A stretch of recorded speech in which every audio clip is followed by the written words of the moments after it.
বাড়ছে, সেই হিসাবে মালের দাম পাওয়া যাচ্ছে না। সব জিনিসের দাম মানুষ বাজারে দাম দর করে কিনবে না, ঠাকুর দাম দর করে কিনবে। রঙের সঙ্গে সব কিছু দাম বেড়েছে। তারপরে বৃষ্টির জন্য তো মার্কেটে একটা এফেক্ট আছে, লোকে দাঁড়াতে পারছে না। এই রাজ্য করার কোনো এফেক্ট সেরকম পড়েনি মার্কেটে। তবে পুজোর সংখ্যা কি কমেছে এবছর? সেটা মার্কেটটা কমপ্লিট হলে বোঝা যাবে যে পুজোর সংখ্যা কমেছে। মানে এখন যে চাহিদা, সেই চাহিদাটা তো নেই সেরকম না, এখনও পর্যন্ত সেই মার্কেটে চাপটা পড়েনি, যে বৃষ্টির কারণে সেরকম কোনো এখনও চাপ পড়েনি। তবে সন্ধ্যাবেলা আশায় আছি যে সন্ধ্যাবেলা পড়বে।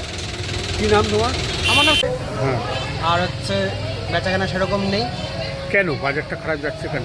এই বৃষ্টির যা অবস্থা, বৃষ্টির জন্য যা অবস্থা হচ্ছে, এতে খরিদ্দার আসতে পারছে না বাড়ির থেকে।